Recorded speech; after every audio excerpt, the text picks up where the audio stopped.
Heath Streak bowled with a front-on chest. Often that meant you could see the great Zimbabwean bird facing you as he bowled. There was a lot of that eagle coming at you as well, because not only was he bowling front-on, but he was also a broad guy.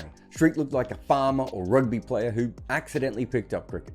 He was a solid, athletic man who tried incredibly hard. You could see the effort in each ball. Heath Streak was not content with just being talented. He was willing himself to be better. If Zimbabwean cricket had a need, he would try to fill it. Heath Streak didn't just bowl with his chest facing you, he bowled with his entire chest.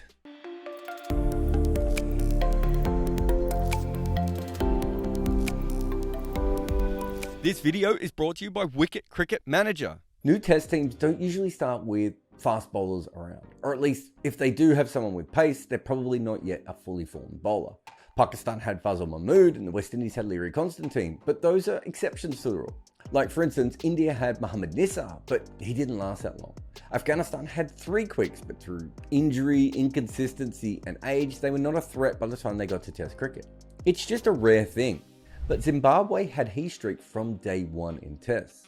He was probably more of a Clydesdale than a racing horse. Muscular and dependable, he would average 28 in his career. However, that's only slightly more than Stuart Broad. And I'm not comparing the two because Broad's career just goes on forever.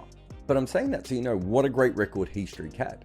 And Broad obviously had incredible help like Jimmy Anderson at the other end, plus heaps of other capable bowlers to back Broad up. Heath Streak has 216 wickets in Test cricket.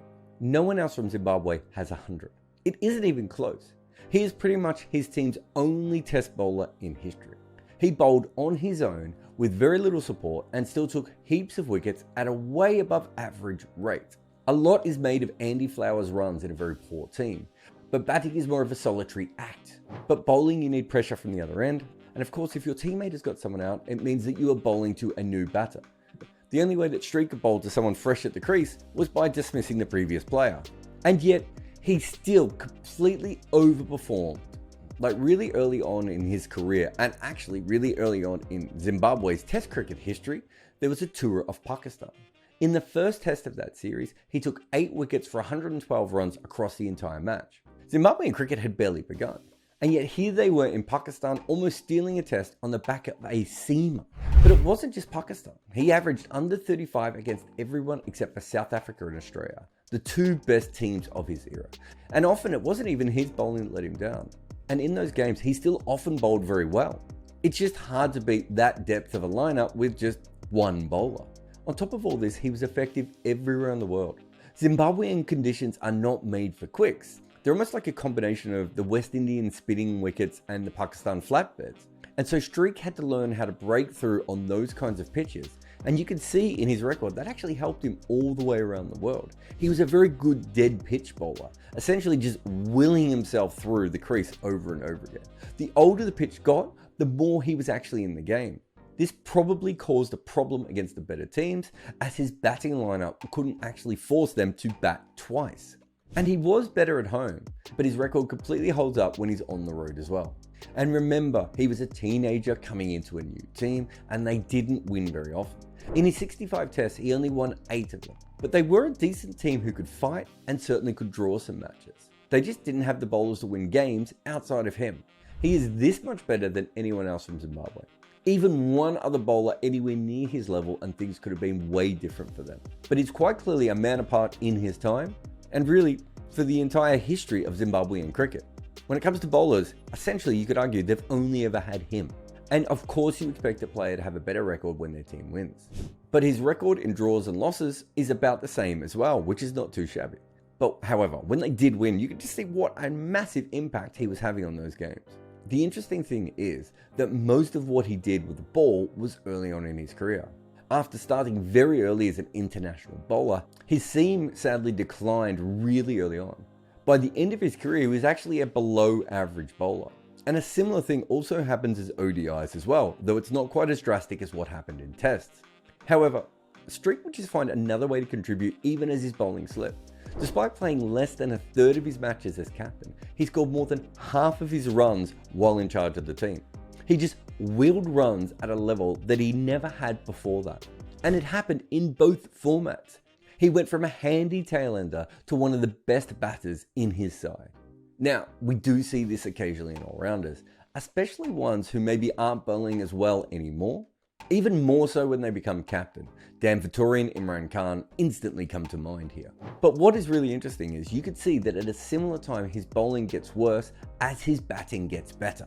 His two averages essentially start growing around that 26-year-old mark. Sadly, he was never actually a great all-rounder in tests at the same time. But there was certainly a period where he was a way above average bowler and another period where he was a really good, solid batter. It's just that those two players never quite met. He was also in charge for probably one of the hardest moments in Zimbabwean cricket, the 2003 black armbands protest by Andy Flower and Henry Olonga. That is basically when Zimbabwe cricket starts to fray the first time. He resigned as leader at one stage and also went on strike another time.